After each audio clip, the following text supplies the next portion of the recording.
I felt like I'm also always reactionary. And you asked, first of all, are you reactionary? Like right now, like Yeah. when I go to gym, it's not because I'm not reacting to anything. I go to gym because I told myself I'm gonna get to a certain size, shape, weight, whatever.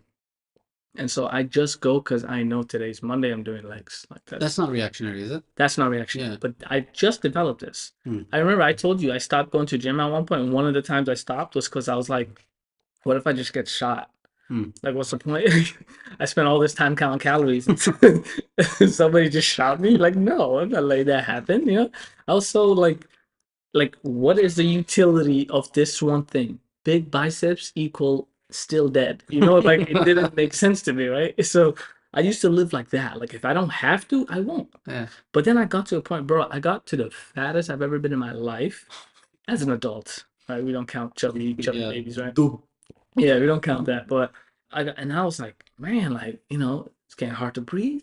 You know what I'm saying? I, what I'm saying? I'm making noise when I sit down and stuff. Like it's all tough. Like I remember I rented a car, but it was small, and like just getting in and out of it was tough. Oh, yo, have you seen? And Bro, I'm not backbiting, man. We gotta like send him this clip. who's this, bro? Ali. Nah, fam. Have you seen his pictures? The before picture? Yeah, Every time I see them, I'm yeah, like, there ain't no way. yeah. You know what I'm He talking about? lost. He literally showed me the pictures the other day, Yeah, and I'm like, he lost 2/3 of himself. Tell you, this is, by the way, amazing props. amazing. I'm just saying, I don't think this is backbiting. We're you like know, giving him props. yeah, yeah, but I'm just thinking, like, you don't even realize how big, he didn't realize how big he was. I don't remember that. No way, fam. Somebody said something, bro. Bro, I got to 201 and I've never reached 200 in my life, and I'm 6'1". So I should technically be like 220 or whatever, but I have like zero muscle mass and I was all fat, right? But it only like sits right like in this gut. So, and even then, people were just like, damn. One I, time, bro, Ibrahim caught me. He said, "This is how I knew it was bad." Right? He saw me eating a hot dog with two hands. scared someone's gonna take it. Smart, I dog. was like, "What am I worried about?" Like, like I'm holding it, I'm gripping it with two hands, and I'm eating it. And then I remember at some point, like he took a picture of me and then just sent no a video of me. And as I turned around, I looked. Like a musical note. You ever seen a musical note? Like how they're big from the front, like a seahorse, a seahorse. I look like a seahorse. And I think it ended up making its way to TikTok on the TikTok stories, and people were just like, all my videos that Oh, went viral were yeah. all like up here, right? So I looked like I was in decent shape. People literally stopped commenting, "Yo, that's what you look like? Like, that's you?" Like with disgust. And I was like, man, I just gotta change, right? So I'm telling you, if I was in that situation, there's no way somebody's walking around 250, 260, 300. Ain't nobody said something. Somebody said it, even if they, just gave you one of those stank faces. Like, there's no way you're getting to that much. Oh. Yeah, you're not getting that heavy without somebody saying something. Yeah. So, Anyway, shout out to him. no, shout He out did for that. amazing. But yeah, so I was reactionary. Yeah. And I was reactionary, and now I feel like I'm more like, hey, I have this goal. I'm going to do it. I don't care otherwise. Like I think I'm still reactionary. I think not 100% though, right? not 100% for sure. Dude, even Dean, like stuff like, bro, I know I have to pray 5 times a day. I know I have to fast. I know how to do those things. Dude, when I got married and I realized that I'm now like in a situation where like I'm responsible for our household, I'm not worried. Money is one thing to be worried about, but then I'm like, dude, if I just like stop, like just start lacking in prayers, then my whole family's gonna do that. Hmm. And I'm like, bro, I can't let that happen. And so the reaction in me was, I gotta stay on this so that they stay on this. Hmm. And I felt guilty about that, but it's always better to have more things making you stay on the right path than less things, Yeah. even if like the worry is like the sincerity part of it. Because eventually it'll develop. It's hard in the beginning. It's kind of like saying it, it could go as far as literally saying, I don't like to pray, but you still pray in hopes that Allah puts that love for you in your heart. It's Mhm. like going to the gym. Initially, some people hate it, but they do it because they know it's good for them. And then sometimes they just fall in love with it and they're literally, you know what I mean? They're going to Yeah, the gym all the time. That happens a lot with people, right? yeah, yeah. Salah, same thing, man. Anything deen wise is always going to be a level of difficulty, and I felt it. Everyone's felt it. Hmm. Then eventually, with the consistency and sincerity, the aspect of trying, you eventually kind of build a love for it. So you think you're still reactionary in all aspects or Not all some aspects, aspect? but a good amount. And I think I know why. I think like even with the jobs that I'm working, Hmm. I stretch myself thin, very thin, and that leads to a lack of being able to organize yourself properly for each thing, which then means things are gonna slip. Things are gonna fall between the gap and the crack, Hmm. and then one day while you're sifting through your emails, you realize, oh shoot, I never really put that down as a task, so let me go do that real quick. Hmm. So in that sense, right? So it's like at Musbah, if I'm working on 4 different projects, right? Each one of those projects has a bunch of different tasks. That's besides life. Yeah. Besides the cars that break down, you got to take to the mechanic. Besides the oil changes, besides the rent for the house, besides running errands for your mom and your dad, Hmm. besides taking care of your kid, besides taking your wife out, things are bound to fall through the crack, and that's what I mean by reactionary. I think because I have so much on my plate. You're just putting out fires. You're not actually you're not watering anything. You're using all your water to put out fires as opposed to like watering. Yeah, but that's enough. That's My good. metaphors is It's still better than before. Let's put it that way. It's still better than before because it's an opportunity I didn't have. yeah. Right? Like the reason I'm at that stage is because it's actually a blessing. Yeah, yeah, yeah. You You know what I mean? accepted those things. Yeah, like I'm not gonna complain. Alhamdulillah, not complaining whatsoever. I Yeah. think it's a blessing. I'm grateful. Sometimes I'm stressed for sure, Hmm. but then some days I literally when I will leave, like when I walk out the house, I'm just like I literally feel like the most blessed person ever. I'm just like, "Ah, wow, this is amazing. Yeah. The sun feels great. Yeah, yeah, yeah. And I swear, wallah, and I'm just like, whoa, I wish I can have that realization or that moment at all times. But um, yeah, man. So you think the difference between reactionary and actually having the discipline to do something that is quote unquote not necessary, the difference in that is free time? Say that again. So reactionary meaning just putting out fires, Yeah, doing the things you have to get done yeah, because you have to, and that's the only thing driving you, yeah. versus you doing something because I'm telling myself to do it. Yeah. The only difference between that is free time. Mm, Is that what you're saying? that At makes least for sense. you, That makes sense. right? Argue there's still some more sort of in the engine. There's some work ethic in there. There's some value that you have in those things to push you, right? Because if I had like For two sure. extra days in the week where I had nothing to do, I would, if I took myself 10 years ago, I would take those 2 days to just have 2 days off. Yeah, yeah, no, no. Now, don't And get me now wrong. I would just figure out what I could use those 2 days for to get closer to what I want to get Yeah, out of no, life. I have so much on my plate now, and this point of my life, I have so much on my plate now. Yeah. There's no problem finding something to do. You see what I'm saying? Like, there's always gonna be. I can dedicate every minute to something. Yeah, yeah, yeah. Beforehand, I couldn't do that. That's also why I see it as a blessing. I think Allah is really like that character development is happening quick. Mm, You know what I'm saying? In a short span of time to a certain extent to make up for, you know what I mean? yeah. So for sure, like every minute can be put to something. Yeah. And I'll still catch myself lacking from time to time. I'll watch a YouTube video here. I'll watch, you know what I mean? Which is, To I mean, de-stress. technically, if you just, I mean, I heard somebody say this, like, if you just rewire yourself to think that, hey, breaks are also productive, right? Like, for me, some days I tell myself, I mean, besides going to the gym, I am not allowed to work on projects. Like, I tell myself I'm not allowed to because I know if I let myself do it, then by Tuesday, because I just worked all week and I went back Monday, Tuesday, by Tuesday, I am done. Yeah. And what I'll do it'll mess up the next week for me because I never had a break. Hmm. I just went straight from like shopping for the family to going to work, doing my videos, podcasts, writing, whatever. And then I'm just like, yeah, I just can't keep running on fumes. I'm eventually gonna burn out. And you asked me an interesting question, and you said, how do you get yourself to live in the now Mm. versus stressing about the future? And I wanted to get your take on it first. I don't mind going first, but I'd like for you to go first too. How do I get myself to live in the now? Yes. I don't know. The balance of enjoying now versus working for the future. Did you ask me this because you didn't have an answer? I don't know. I think for sure I don't. I can't think of an answer right off the top of my head, which means I don't know. I can give you a bunch of proverbs. Yeah. I don't really believe I can do that.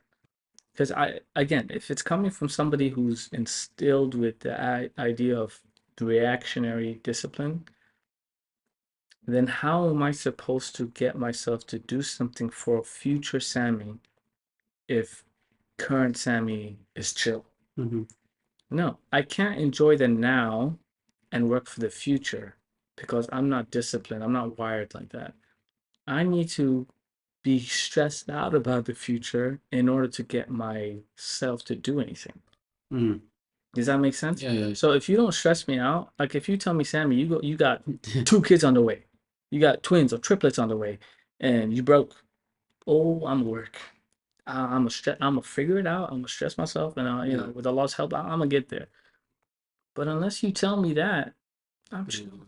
I'm chilling. And that's how most people are, bro. That's unfortunate. Like, you know how they say, you don't grow until you're put in a difficult position. Like, you don't grow. Like, stress helps people grow.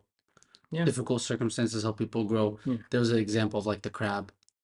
Like the crab, when a crab is inside of its shell Mm, and it begins to grow, essentially outgrows its shell, so then it has to leave, and then it goes and tries to find a bigger shell, mm. and then it grows, and then you see what I'm saying? Yeah, yeah, yeah. So, But if it stays at that shell, it'll never grow bigger than that shell. mhm, Yeah.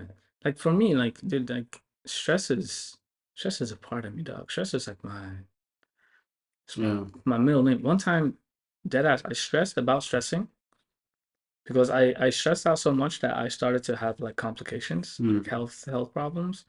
That then I spent a week stressing about how to not stress, and I realized I'm done for, brother. Like this is a lose lose.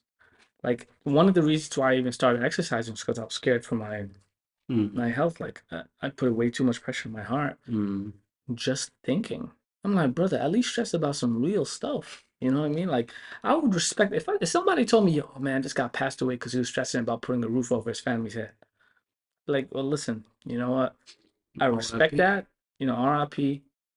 But if some dude stressed out about, my phone cracked, Mm, or like, yo, what about next year's salary? Like, what you worried about next year for? You ain't promised tomorrow. Like, mm, this is like, really?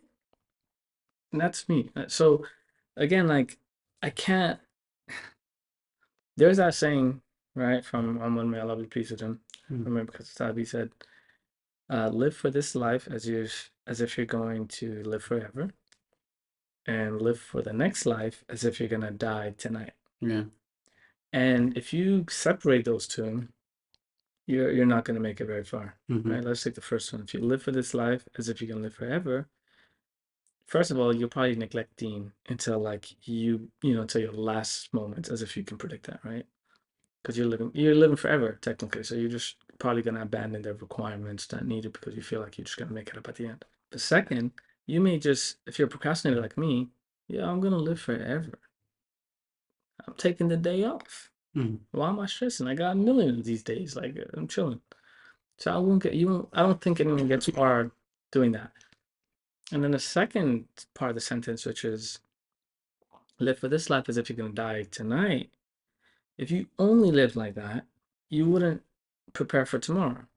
Like I wouldn't like I got work tomorrow, but I'm not gonna get ready for work and sleep early and stuff if I know I'm about to die tonight, yeah, for sure. right? So it's only with those two does life actually get beautiful. Like, yeah, live for this, pursue your dreams, pursue all those things that are, permissible and make something out of it. But don't do it in lieu of, your next life, and make sure that at the end of every day, you're as happy with going to meet God Mm-hmm. as you would like to be. right? And that's a difficult feel in and of itself, but that's the gist of it. I don't, again, I told you, I can tell you proverbs and stuff like that, but brother, how does Mm. anybody live like that? Especially if they come from somebody who's like, dude, I stress about getting work done, and that's only because I'm like, yo, if I don't do this now, where am I going to be 2, 3 years from now? Because I'm not making what I need to make in order to XYZ. But that's because I believe I'll be around to do that. Yeah. But if you told me I wasn't, what? I'm not working. I'm not doing this. So how does somebody who is built like me, discipline wise, live by that? I think the way I approach things like that Hmm. is that thought doesn't completely remove the stress, but it removes the anxiety. And I don't know if we can differentiate between those two. Because sometimes when you stress, sometimes you also get anxiety, right? Mm-hmm. So what ends up happening is like, let's say I have a work deadline, I'm stressed, but I'm also anxious, right?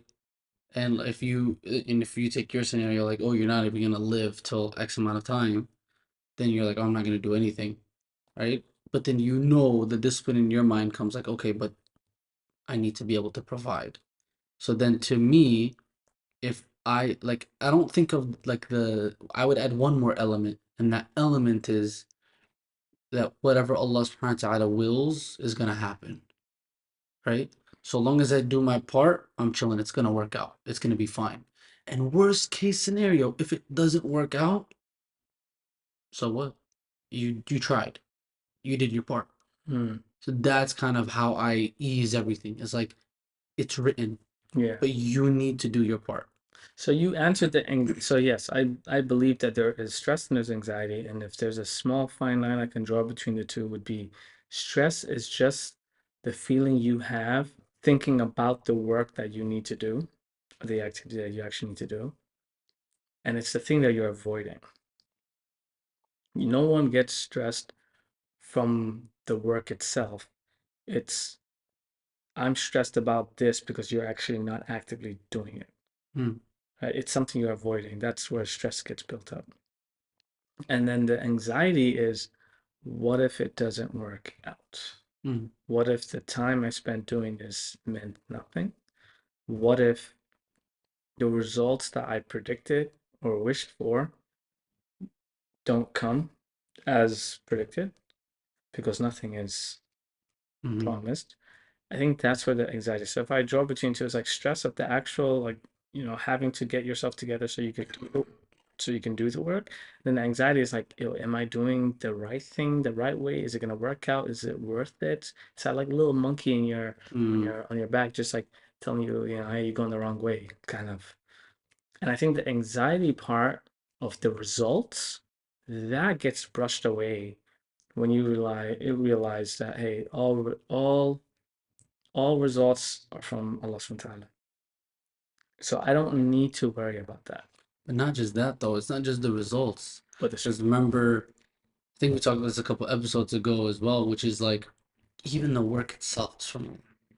oh yeah, the work ethic itself is You from know what I'm saying? Allah. So then when you realize that, then you realize Allah can make me capable. Allah can make me get through this. Allah can give me the abilities or the skill set or surround me with the people and the resources and so on to achieve this. So then you realize, so again, it's always The stress comes from, are you doing your part, right? which at the end of the day, I feel like we all put in some type of effort. But even with that, people stress out. Even with taking the steps, Hmm. people are either again maybe it's more anxious, but I think it's a mix of like being stressed and anxious. Yeah, I agree. But have you been able to do that? Can you live in the now? Like when people say, "Oh, I just want Moments, to oh live, for sure, live," huh? oh for sure, You know how to live in the present? for sure. I know I've done it like 30 minutes at a time. Yeah, some moments. That's why I Yeah. said some moments. Oh, that's what you meant? Yeah. Yeah. I could just do that for some moments where I'm just like, Alhamdulillah. Huh. Right now I'm sitting in an air-conditioned room. I'm chilling with my family. Life is good. What am I worried about? Tomorrow is tomorrow's issue. Today I'm here. But I only can say that if I have like a few hours to myself, No. or it's not even for myself. I'm like chilling with family or whatever. Like those hours where I'm not working. But that's the only time I can ever feel that way. And then it's just those tiny moments, and then boom, it's right back to the rat race. I think one way, well, maybe let's try this from now till the next time we shoot a podcast, and you tell me if it works. Well, Take that same mindset of where you take a deep breath, and maybe you've done this while you're at work, and find reasons to be grateful for the work that you have. And then you'll realize that you can begin to live those moments while you're working. yeah. So, Yeah, actually, you put something right in my mind. Like I was in Turkey, and I'm sure you've met people like this before, where they were engineers, doctors, etc. And then a collapse happened, whether in their country or the country there's, mhm, the country that you're meeting them in, and suddenly they're taxi drivers, or they open up a small cafe mhm, that, is probably smaller than your bedroom. mhm, And you're wondering like, how did somebody go from that to this? And the idea is not like they wanted to. I mean, they were doctors, engineers, lawyers, and now they're, again, I don't find these jobs to be like lesser than. I don't we don't attach value to people because of their jobs, but in the eyes of society, you're like, or even in their own eyes, they're thinking, man, I was a doctor and now mhm, I'm a taxi driver.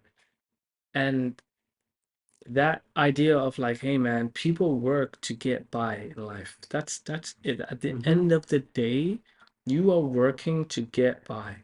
That is it. That is the point of work. So if you don't absolutely adore your job, who cares? mhm, And I ask myself that all the time. Like, dude, like I always ask, what do I want to do in it? At some point it's like, dude, I'm just taking the things I'm good at, the skills that I have, and I'm trying to match it to the best case scenario of what I mhm, could see myself doing long term, and that's it. mhm. But to the idea of just having to love every facet of your job is like, bro, Yeah. this isn't Jannah. Like, there are people whose whole job they hate. If you can, like, I think Jeff Bezos mentioned, like, if you can even enjoy 60% of your job, you're in a really good spot. Mhm, mhm, So yeah, it makes me happy about the work that I have. I mean, I tell myself I have to do 4 videos a week or 5 videos a week. And you ask anybody who's working a tough job if they would love to just be at home in an air-conditioned room writing jokes and then filming it, and that's how you get paid. mhm. And then, like, shut up with your complaints. Like, it's, what I mean? So I definitely have those moments where I'm just like, man, I just gotta. And it goes back to like the tough upbringing. If I had a tougher upbringing, which I don't wish to have had, but that small what if type in my mind, like if I had that, Mhm. would I be so like, oh, I have to do this, and it's just like the easiest task ever, right? Like I think I would be if past me, kid version of me had a tough upbringing, then today's me would be like, I'm so lucky I can do these videos and make a living, versus the reality, which is having a pretty easy upbringing, and then now like, oh, That's true. Yeah, for mhm. sure. Gratefulness. Yeah. Yeah. I agree, bro. Is there anything you want to add about? Oh, we spoke about ourselves a lot, actually. Mm, So there's one other thing you mentioned, mm, um, how any of this affects those around us, relationships, mm. um, family, family relationships per se. Maybe opportunities. Yeah. No, I think generally speaking, right? Because one of the biggest factors that I was looking at was time management, Hmm. and we all like there's a saying, right, that you're only made up of seconds and minutes, hours and months, and for every second that passes and every minute that passes is a part of you that passes that you're never gonna get back ever again, That's yeah, right? scary. So what that means is time is literally the most priceless thing. You literally can't put a price on your time. And yet we waste it all the time.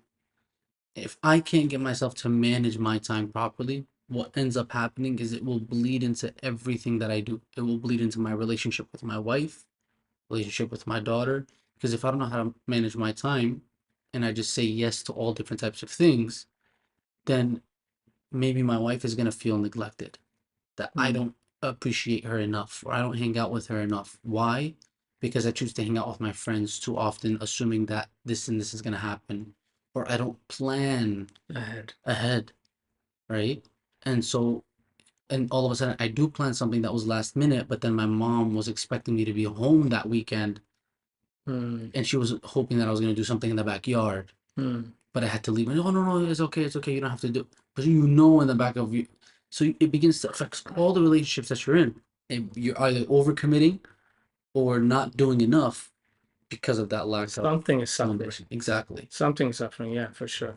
I think I find that the same with me, with me and my wife, like she knows my schedule. Like it's literally up, it's on a board at home. Mm. She knows what I do at every day. Oh, you got gym today, you got this today, you got that today. And I realize that there are days where I'm just sleeping in till like 9, 10, sometimes 11, right? Those are times where I can put those things that she sees on the board and do those earlier. So by the time she needs to go shopping, which is not on the board, right? Because typically you don't plan to go shopping on a specific day. You kind of go when things went out. If I had better use of my time or made better use of my time, I would be able to give her and the house more time. Mm-hmm. Because one thing that she says, like, dude, when we had curtains, and we were trying to put curtains up, they're all up now.